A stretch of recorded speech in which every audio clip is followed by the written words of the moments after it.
Olá a todos. A aula de hoje vai ser sobre o clima e a biodiversidade.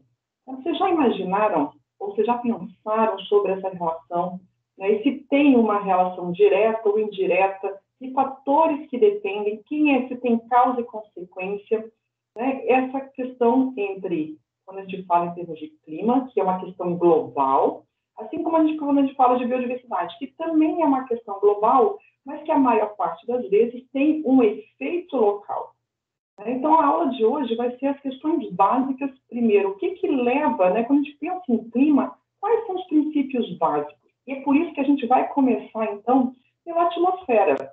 Então, assim, a gente vai falar hoje, né, sobre quais que são as camadas da atmosfera, como é que a atmosfera evoluiu ao longo do tempo e qual que foi a importância disso para a biodiversidade, tanto para o surgimento de todos esses seres vivos, essa infinidade de seres que a gente tem no planeta Terra, quanto para a manutenção deles.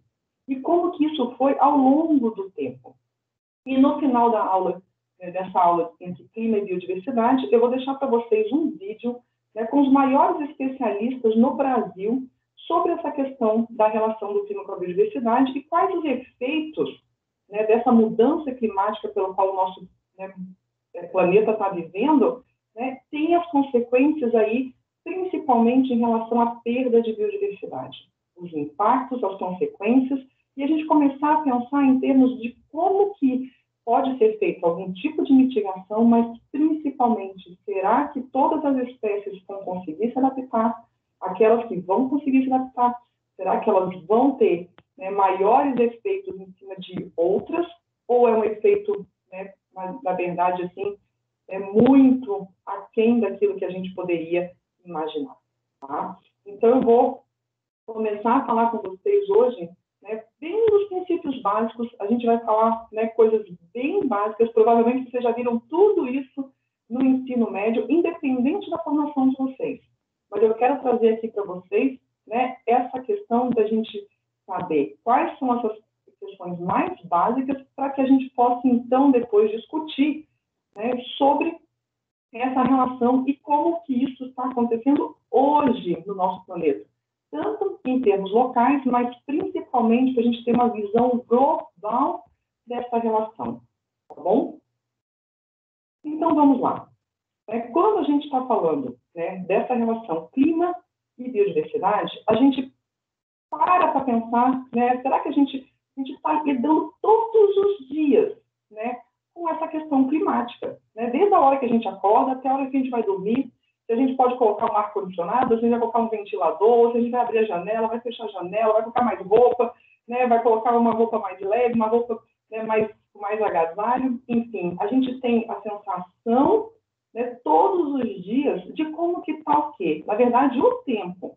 E o clima, quando a gente fala do clima, é uma coisa em termos mais temporal, né? Tanto que a gente fala assim, as normais climáticas, né, os meteorologistas trabalham, com intervalos de tempo aí de 30 anos.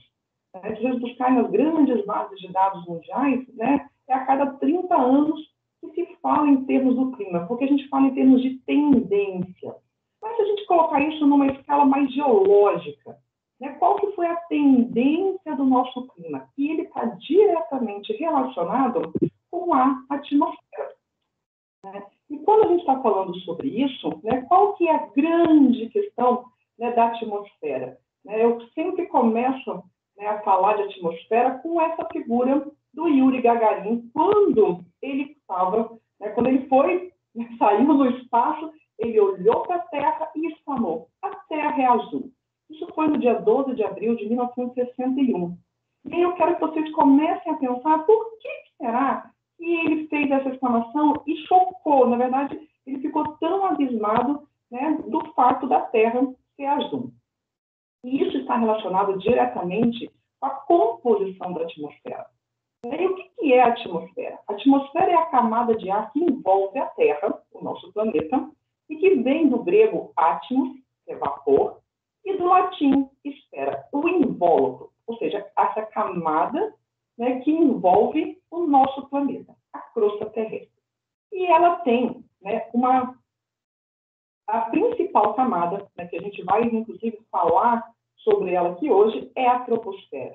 É essa que tem a relação no nosso dia a dia e que tem a maior influência sobre a biodiversidade terrestre.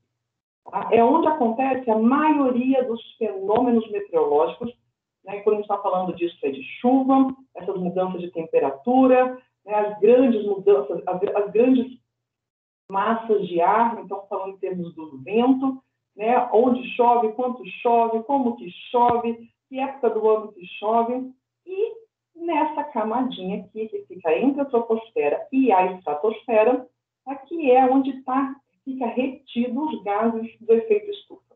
E logo acima, onde está a camada de ozônio, ou seja, é a atmosfera, é a parte da atmosfera que tem uma relação direta, uma influência direta em cima da biodiversidade. E para que vocês tenham uma ideia, ela é muito estreita. Tá? Ela tem mais ou menos uns 15 quilômetros de extensão. E 15 quilômetros, né, se a gente pensar, né, saindo da nossa casa, 15 quilômetros diante. Eu, por exemplo, ando de bicicleta e normalmente eu ando em torno de 25, 30 quilômetros, que é o dobro disso daí. Já seria mais do que a troposfera, que é por onde o avião está na sua velocidade cruzeiro, é onde ele atinge o máximo da altitude e é por onde ele vai, né, na verdade, percorrer o seu maior trajeto. E nesses 15 quilômetros, a gente tem 90% do peso, ou seja, da composição, né, dos gases da atmosfera. Tá? Então, essa fina camada que mantém toda a vida do planeta. Vocês tinham uma ideia disso? Dessa espessura da camada da atmosfera e quanto que ela é fundamental para a manutenção da vida nesse planeta. A gente não enxerga, mas a gente sente. A gente sente através da temperatura, a gente sente através da chuva, da umidade, a gente sente através do vento, a gente sente através do cheiro. Por quê? Porque a composição dessa atmosfera ela é essencial para a manutenção, né, de todo o planeta Terra. E como que ocorreu a evolução dessa atmosfera terrestre? No começo, né, logo que o planeta Terra foi se moldando, essa primeira atmosfera, né, provavelmente ela era composta de dois gases, os gases mais leves que a gente tem na tabela periódica, que é o hidrogênio e o hélio. Tá? E que possivelmente, né, ao longo do tempo, eles foram sendo perdidos para o espaço pelo fato da gravidade terrestre não ser muito forte ou suficiente para reter esses gases leves. E nessa época, a Terra não tinha um núcleo sólido e líquido como tem hoje, que era responsável pelo campo geomagnético, né, que hoje ela constitui a magnetosfera. No entanto, quando esse núcleo começou a se formar, começou a se adensar, né, e ficar estruturalmente, né, coeso e diferenciado, os gases mais pesados começaram a ficar retidos nessa camadinha, nesse envolta a essa crosta. E aí surgiu, então, a segunda atmosfera. Aqui, basicamente, né, começou a ter umas atividades vulcânicas muito intensas em todo o planeta Terra. E essas atividades vulcânicas foi a liberação desses gases que estavam presos nesse núcleo terrestre e que começaram a ser expelidos. E aí, basicamente, a gente começou a ter no planeta, né, os gases que até hoje constituem essa nossa atmosfera, mas que naquela época eles eram em grande quantidade e que hoje eles foram transformados e que eles estão como gases trastos. Por exemplo, o CO2 e o metano. O amônio, ele deixou de ser redutor e passou para ser a forma de N2, que é um gás inerte. Essa ligação tripla do nitrogênio, ela é super estável, tanto é que constitui 78% da nossa atmosfera. É o maior reservatório de nitrogênio que a gente tem no planeta Terra. E olha aqui uma outra molécula que começou a surgir na atmosfera, né? O vapor d'água. E essa água, então, começou a ir para a atmosfera e logo na sequência, por questões de mudança de temperatura, começou a precipitar e começou, então, a formar os primeiros oceanos. Então, com o resfriamento, né, quando essas atividades vulcânicas deixaram de ser tão intensas, né, a temperatura abaixou da Terra, e aí a água produzida por essa atividade vulcânica começou a deixar de estar na fase de vapor, e começou a ficar na fase líquida, permitindo, então, a formação dos oceanos durante o período pré-cambriano. Isso a gente está falando aí de entre 4 e 2,5 bilhões de anos atrás. Então, a gente teve os primeiros oceanos, os primeiros mares nessa época. E nessa época, né, lembra que eu falei do CO2 que estava em grande quantidade na atmosfera? O que aconteceu com ele? Ele começou a ser dissolvido nos oceanos e começou a ser precipitado como carbonato. E a gente tem esses carbonatos até hoje, que é onde a gente retira, né, dessas fontes todas, por exemplo, para poder fazer, né, as calagens, né, que a gente tem em termos agronômicos.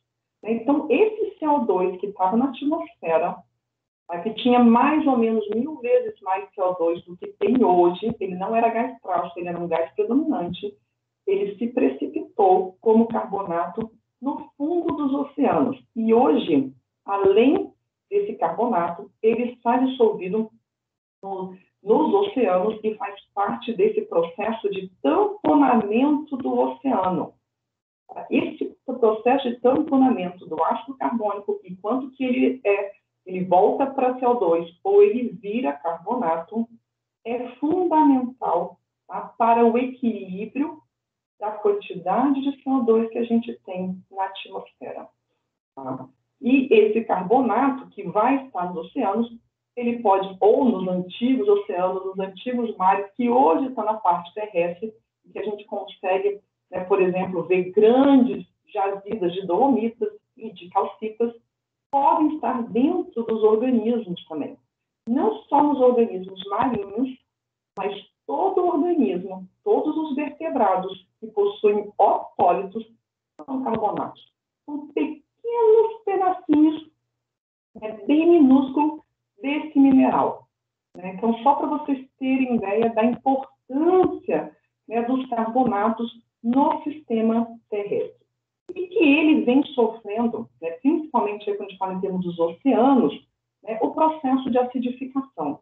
E aí, se vocês tiverem interesse e curiosidade para saber como é que isso está ocorrendo, dê uma olhada nessa notícia aqui, que fala sobre, ele explica direitinho o que é essa acidificação dos oceanos e como que isso é um problema hoje para a vida no planeta, principalmente desses organismos marinhos, que não consegue colocar, né, na verdade, passar para a fase adulta por conta da falta de carbonato nas suas carapaças, não tem a reprodução dessas espécies e pode levar, né, a um desaparecimento, né, em termos populacionais, pelo menos local, chegando até possíveis extinções locais.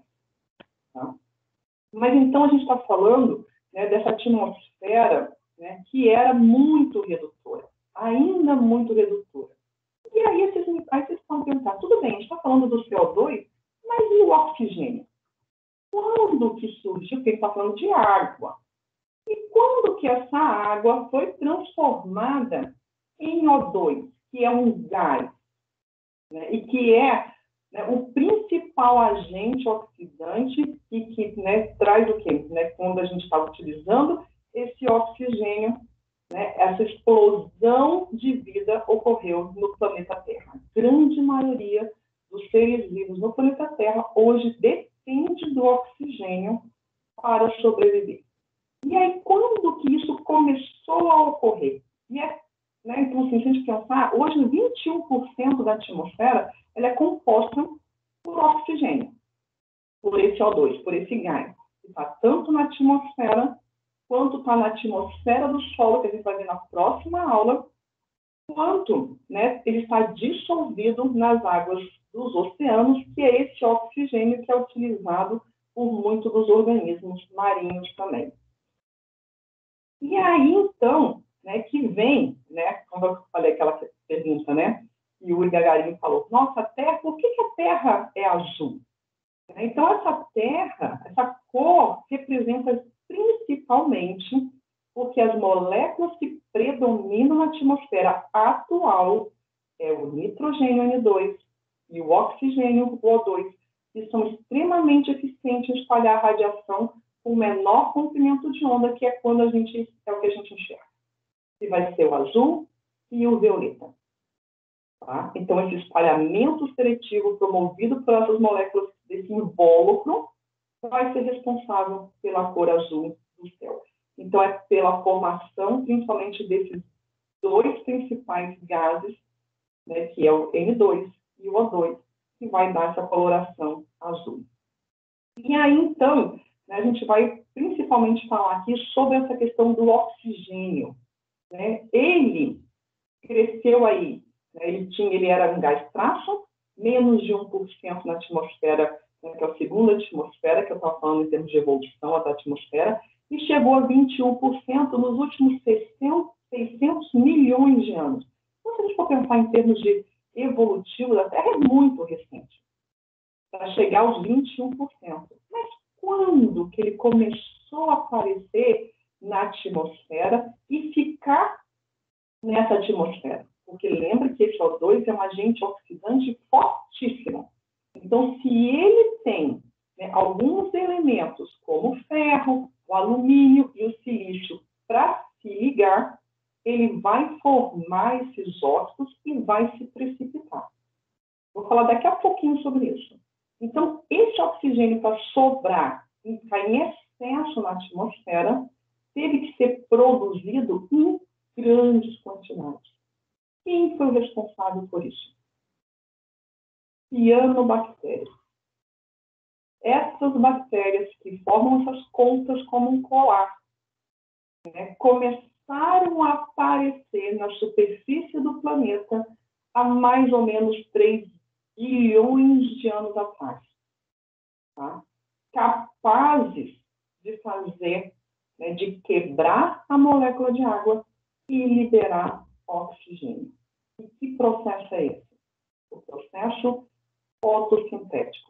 Talvez vocês achavam que nunca mais iam saber ou, né, falar sobre fotossíntese, como vocês viram no ensino médio, mas é um processo fundamental. A utilização do CO2, a molécula de água, transforma isso num carboidrato, que é a glicose, que é a base da energia para a maioria dos organismos no planeta Terra, e libera esse O2. E essa liberação de O2, né, é um gás leve que vai para a atmosfera, ele não encontra aí, né, o cádmio, né, seja do alumínio, do ferro ou do silício, ele não vai precipitar e vai ficar nessa forma de gás. Então, ao longo de bilhões de anos, né, esse oxigênio foi se acumulando na atmosfera. E por conta dessas estruturas aqui, que são chamados estromatólitos. Esses aqui são fósseis de estromatólitos que podem ser vistos a olho nu na costa da Austrália.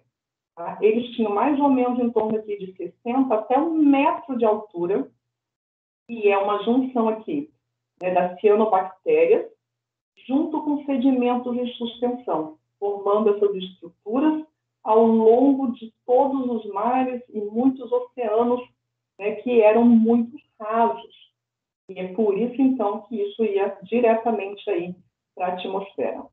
Tendo curiosidade, não deixem de ver esse vídeo que mostra como é que é a formação desses estromatólitos e aonde que ainda a gente consegue ver, né, no planeta os fósseis desses estromatólitos. Tá? E uma vez formadas essas grandes camadas na superfície terrestre, né, dessa junção da cianobactéria com esses sedimentos de suspensão, responsáveis pelo processo da fotossíntese, capaz de transformar essa atmosfera primitiva redutora em uma atmosfera oxidante com a produção desse O2. Teve, então, os primeiros grandes depósitos minerais ricos em ferro, em menor quantidade de alumínio, mas também, em alguns locais, do silício. tá? E que foi, então, a grande formação da hematita. E que a gente consegue enxergar isso, né? Se vocês já tiveram oportunidade de ver vídeos, né, porque o Grand Canyon é uma formação rochosa muito famosa no mundo, a gente consegue enxergar o olho nu, já que a gente consegue ver 2.000 metros, né, de profundidade a olho nu por conta, né, da erosão eólica que ocorreu ali e hídrica ao longo de milhares e milhões de anos, essas camadas de depósitos de hematita. Então, somente depois que todo esse ferro que estava ali disponível na superfície terrestre foi oxidado, e começou a ficar, então, esse oxigênio, né, nesse invólucro, nessa atmosfera. Tá? Então, o que a gente tem hoje? Né? Essa é uma figura importante da aula de hoje, e ela resume essa evolução da atmosfera terrestre. Então, no começo, em termos aqui de bilhões de anos, né, o que dominava todos aqueles gases, e hoje qual que é o domínio? Do oxigênio aqui, em torno dos seus 21%, e do nitrogênio. Esse nitrogênio também foi uma reação, tá, de oxi-redução, a passagem do amônio para esse nitrogênio por bactéria e por processos físico-químicos, tá, ao longo desses milhões e bilhões de anos. É um gás. Ele fica em grandes concentrações porque é um gás inerte, muito diferente do oxigênio. Uma vez ele, né, na verdade, transformado de amônia para N2, nada se faz com ele. Né? Até que começaram, né, a gente começou a ter na superfície do planeta uma bactéria muito específica que ela se associa principalmente com plantas ou que elas ocorrem no ambiente terrestre e ela consegue fazer essa fixação biológica do nitrogênio.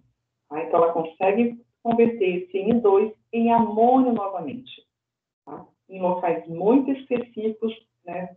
Principalmente no ambiente terrestre, mas também algumas algas marinhas conseguem fazer isso, e é quando a gente tem, então, de volta a disponibilidade desse amônio. Exceto esse processo, algumas descargas elétricas, esse nitrogênio ele fica acumulado de uma forma inerte na atmosfera, por isso que ele está aí em grandes quantidades. Essa é uma outra forma da gente enxergar essa formação da atmosfera terrestre, né, quando que realmente a gente teve aqui, né, aqui a atmosfera primária, depois a atmosfera secundária, quanto que foi importante a liberação pelo processo de vulcanismo do vapor d'água, do gás carbônico, e depois a formação do nitrogênio e desse oxigênio de origem biológica. Tá? E aí a gente tem isso aqui hoje. Os grandes gases, né, qual que é a porcentagem, e depois os gases traços em diminuta concentração. Lembrando, então, que o vapor de água ele pode variar, porque daí vai variar se está na parte mais tropical, na parte mais temperada, nos polos, né, dependendo das massas de ar, da época do ano, né, até 5% da atmosfera terrestre. Né?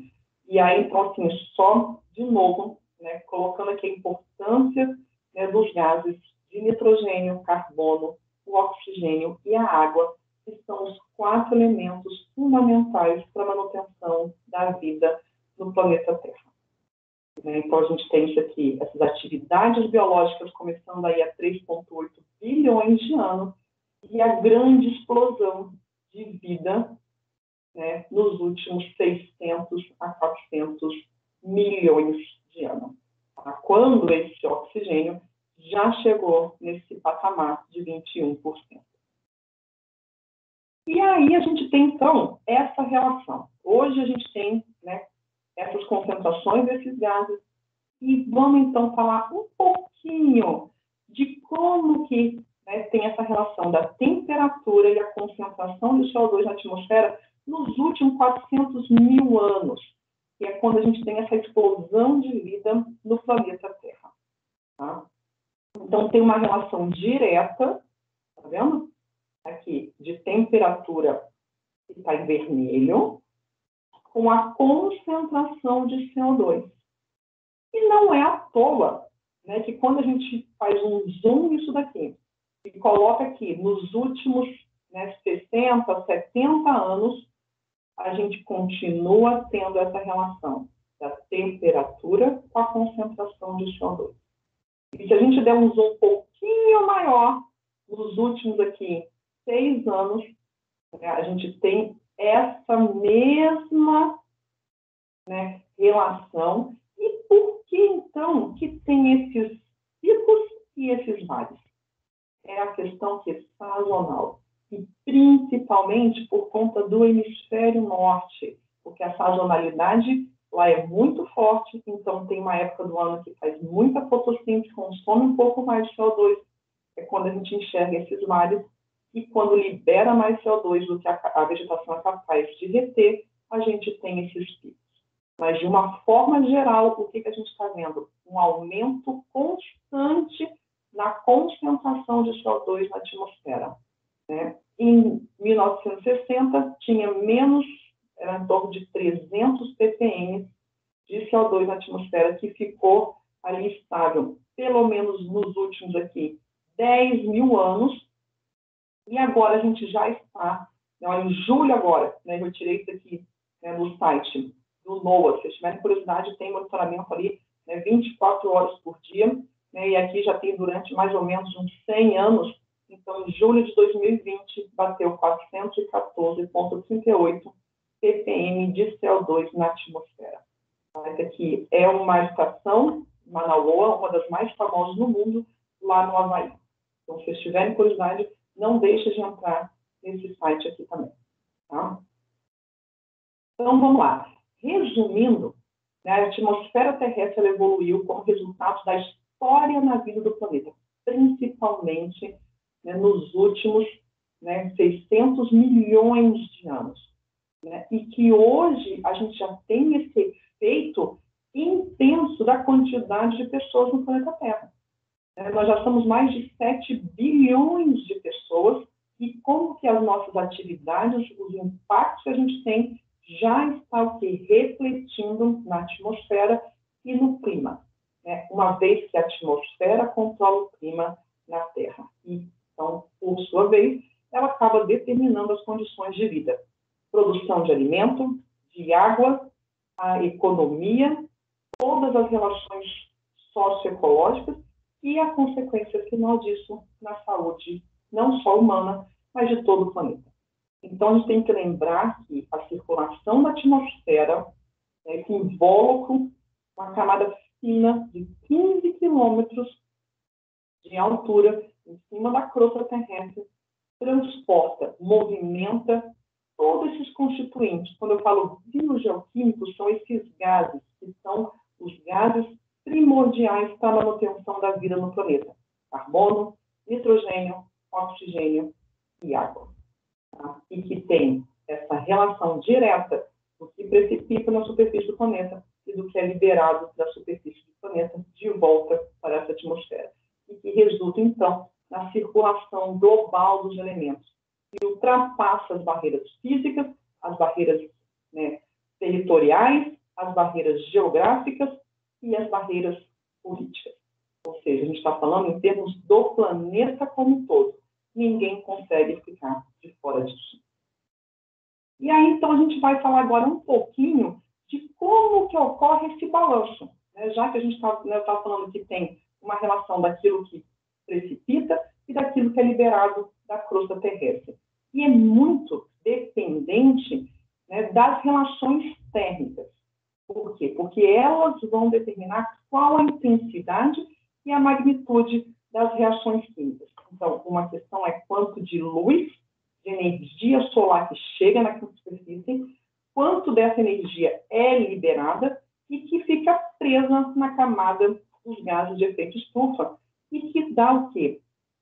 A comodidade, na verdade, o conforto térmico do nosso planeta. A nossa temperatura média que a gente tem no planeta hoje, ela é dependente desses gases de efeito estufa, porque libera, aqui entra energia, a maioria na luz visível, que aqui solta, libera no calor, que é no infravermelho, e que não consegue ser liberada aqui, tanto e fica presa. É por isso que a gente tem esse conforto térmico que a gente tem hoje na superfície do planeta. Mas esse conforto térmico, ele vai ser o quê? Dependente, né, da posição, né, e qual que é a inclinação do eixo da Terra em relação ao Sol. Se vai ter isso chegando constantemente ao longo do ano, ou se tem uma sazonalidade um pouco mais numa época do ano e muito menos numa outra época. É por isso que a gente tem, então, essas isotermas mundiais, que são essas temperaturas médias, né, é o reflexo da temperatura médias mensais, que é muito diferente quando a gente está falando nas zonas polares, todo mundo consegue imaginar o quão frio é lá. Nas zonas temperadas, que ficam no meio do caminho, mas uma sazonalidade muito bem marcada, um verão quente, que pode chegar até 40 graus, alguns meses do ano. E outros, muito frio, menos 10, menos 20, né, graus Celsius. E uma zona um pouco, bem mais estável, que são as regiões tropicais, que é onde tem essa temperatura, né, mais constante e alta ao longo de todo o ano. Por isso que a gente tem, então, né, essas isotermas que vai depender da inclinação do eixo da Terra, quanto de luz que chega, e vai sendo transformada aqui, libera calor, e quanto que esse calor consegue ficar retido e por quanto tempo. Tá? E isso também vai ser dependente, então, essa temperatura, ela tem um papel fundamental na circulação geral da atmosfera. Tá? Então, a temperatura, né, junto com a questão, né, que ela leva, né, a circulação da atmosfera, né, a direção dos ventos. Então, a gente vai ter zonas de alta pressão, zonas de baixa pressão. Então, está vendo aqui como é que são as zonas de alta pressão, as zonas aqui, né, de baixa pressão e outras zonas de alta pressão, outras zonas de baixa pressão, e a mesma coisa ocorre no hemisfério sul. E dependendo dessas zonas de alta pressão e de baixa pressão, é onde vai ocorrer as maiores precipitações ou as menores precipitações. Mais precipitação em zona de baixa pressão. Menos precipitação em zonas de alta pressão, porque é como se esses ventos, isso aqui a pressão leva os ventos, carregam as massas de ar para uma outra região, que é onde vai chover mais. No caso aqui, neva muito mais. A mesma coisa aqui, essas zonas de alta pressão carreia, né, pelos ventos alis aqui, das zonas de baixa pressão, que é onde chove muito mais. E aqui é quente, então a chuva é na forma líquida. Aqui é frio, a chuva é na forma sólida. Então é onde a gente tem as grandes geleiras, e aqui é onde a gente tem as grandes florestas tropicais. E é por isso, então, que quando a gente olha os padrões globais de temperatura média anual, a gente consegue fazer uma relação, né, juntando temperatura com precipitação, a gente consegue fazer uma relação do clima do mundo. E uma vez que a gente tem esses climas muito bem definidos, por conta, de novo aqui, dos padrões globais de temperatura, quanto mais vermelho, mais quente. Quanto mais azul, mais frio. Quanto mais roxo, mais chuva. Quanto mais branco, menos chuva. A gente tem os climas do mundo. Lembrando aqui, né, que a gente tem as zonas climáticas, né, polar, temperada e tropical. Esses são os principais tipos de clima da classificação de Köppen lá da década de 70. Né, é a forma mais fácil e mais tranquila de vocês lembrarem e fazerem a conexão com o quê? Com a distribuição global dos biomas. Eu coloco essa figura aqui para vocês, eu tenho certeza que vocês vão ser capazes de colocar, né, de relacionar o clima com o tipo de vegetação, com qual bioma predominante naquela região. E aí a gente tem, então, essa figura de precipitação com temperatura do ar. O que a gente tem? A distribuição dos biomas. Olha aqui onde está a tundra, aquela vegetação bem rasteira, né, tem essa aqui na época do verão, que é quando você tem uma explosão, né, de vida, porque depois o resto da época do ano fica tudo, né, sob gelo, igual tem as geleiras permanentes. Então, aqui a gente tem temperaturas muito baixas e muito pouca precipitação na forma líquida. E o oposto, a gente vai ter aqui as florestas tropicais, aqui, né, como na Amazônia, por exemplo, né, que é a maior faixa contínua de floresta tropical que a gente tem no mundo, é uma explosão de biodiversidade. A gente tem as maiores temperaturas, uma variação muito pouca na temperatura ao longo do ano e as maiores precipitações mensais ao longo do ano. No meio do caminho, a gente vai ter o quê? As savanas, que a gente já tem, então, né, essa sazonalidade aí bem marcada. A gente tem uma época mais seca, temperaturas um pouco menores, e épocas mais úmidas com temperaturas um pouco maiores. E qual que é, né? E aonde que a gente tem uma variação de temperatura, mas praticamente a gente não vai ter uma variação de precipitação? Nos desertos. Então, aqui a gente tem uma variação diária de temperatura, que pode chegar até 50 graus e à noite fica 0 graus, mas não chove. Então, é onde a gente tem as maiores restrições da biodiversidade. Então, essa é a relação que vocês têm que fazer. Clima com a distribuição dos biomas e dentro de cada bioma, quanto que tem de biodiversidade. E aí a gente tem, então, que pensar nesses últimos 100 anos, mais recentemente nesses últimos 50 anos, como que esse aumento na temperatura, junto com o aumento, né, o aumento do CO2, aumentando a temperatura, levando à mudança do clima, como que isso pode afetar a vegetação ao longo, né, do planeta, uma vez que ela é dependente da temperatura e dos padrões de precipitação.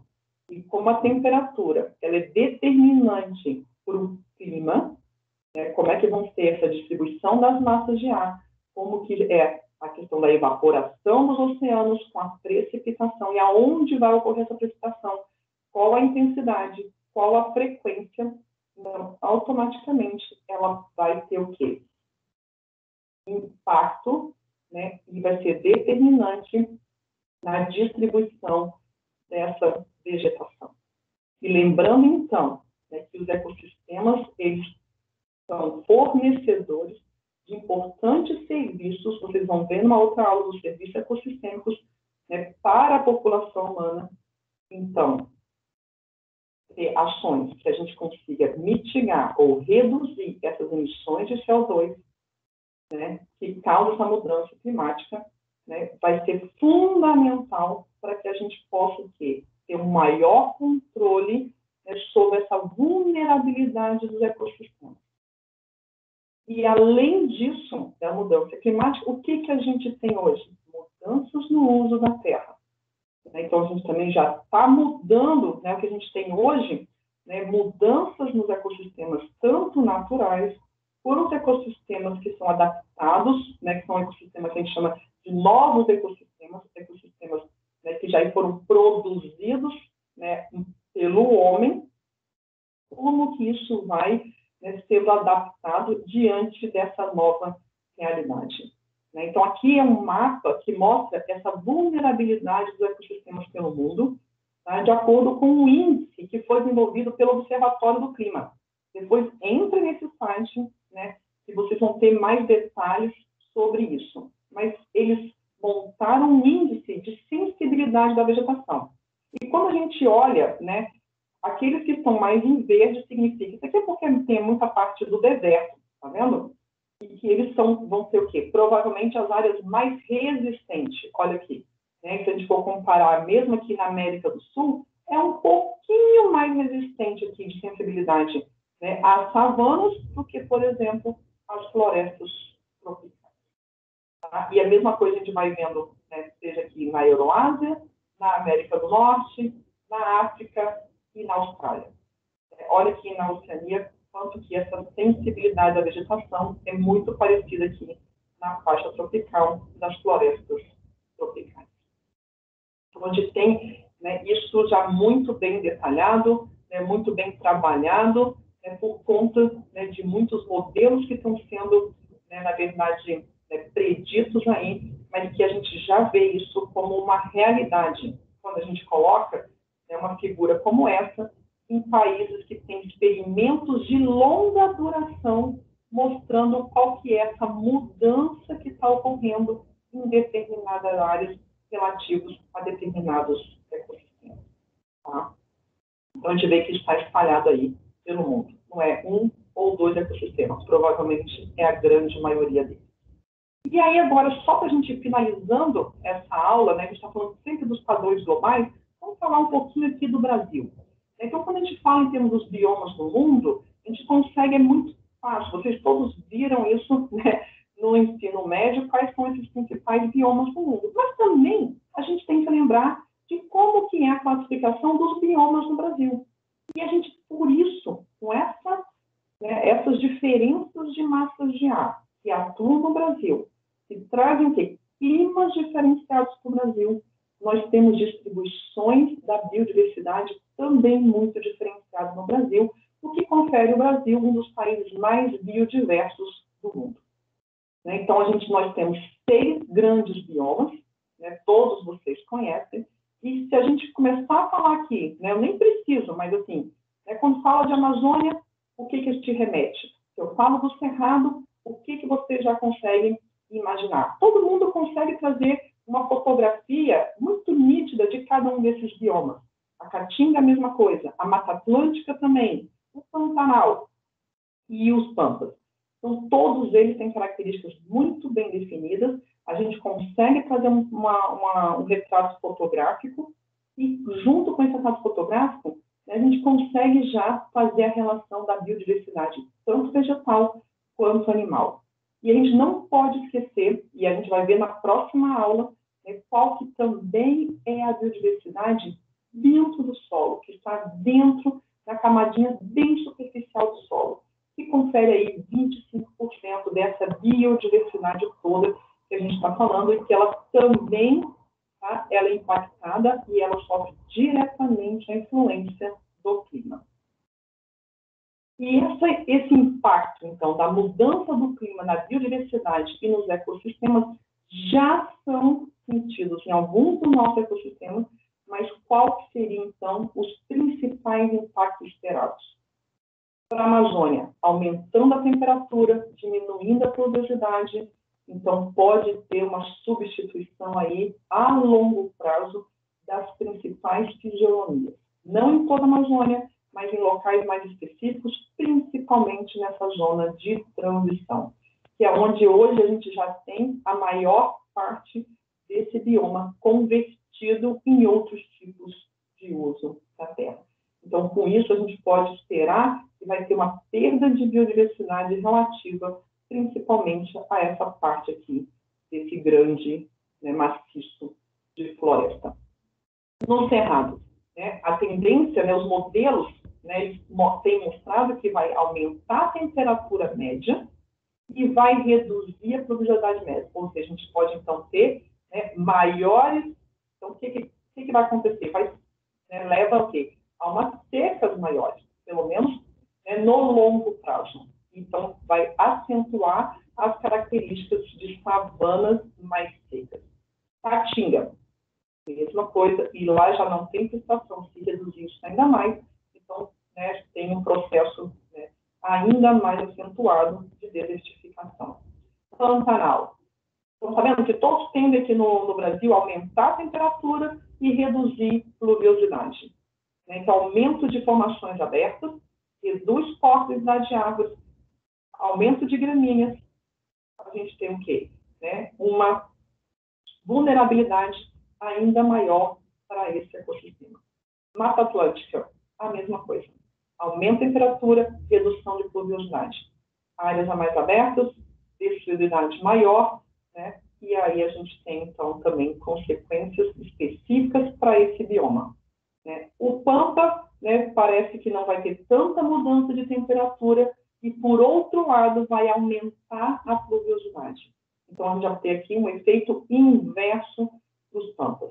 E os ecossistemas de água doce, né? Então, aumentando a temperatura da água, reduz concentrações de oxigênio dissolvido, então tem uma mudança provavelmente na biodiversidade. E, por fim, os ecossistemas costeiros e marinhos, né? Se a gente pensar em termos da elevação do nível dos oceanos, aumento de temperatura, acidificação, aumento, uma mudança de salinidade, quem vai sofrer primeiro? Os estuários e os recifes de coral ao longo aqui da costa. Tá? Então, esses são os impactos esperados para cada um desses biomas e ecossistemas brasileiros, e quais seriam, então, as consequências dessa mudança no clima para a biodiversidade. Temos material, né, que está sendo construído, né, no Brasil por um grupo enorme de especialistas, não tão enorme assim, mas especialistas, né, incríveis, que vêm trabalhando com isso já há mais de 30 anos, né, qual que é a relação da biodiversidade no contexto dessa mudança do clima. Né? Então, uma questão é, o clima está mudando, tem efeito na biodiversidade, mas, e o inverso? Será que tem efeito dessa nova biodiversidade, dessa biodiversidade adaptada a essa mudança climática? Qual seria esses efeitos? Ainda é muito subestimado, muito pouco trabalhado, mas já tem algumas ideias desses possíveis impactos, e vocês podem ver isso nesse documento muito bem escrito pelo BPB-ES brasileiro. Vale a pena vocês entrarem nesse site, tem um relatório brasileiro, lá também tem um relatório mundial do efeito da biodiversidade sobre o clima. Então, hoje o foco está nisso. Qual, então, seria o efeito dessa biodiversidade sobre o clima? Tá? E eu vou deixar, então, né, para a gente finalizar essa aula, né, eu peço que vocês assistam esse vídeo, né, sobre o clima e a biodiversidade. Foi produzido pelo MCT para Mudanças Climáticas, com a fala dos maiores especialistas sobre clima e a relação do clima com a biodiversidade no Brasil. Tá no YouTube. O vídeo tem 20 minutos. Assistam esse vídeo, porque daí a gente vai conversar sobre ele na próxima aula. Tá bom? Então, eu espero que vocês tenham entendido qual que é essa relação, né, entre clima e biodiversidade. E a gente, então, volta a conversar na próxima aula sobre isso. Um abraço a todos e até mais.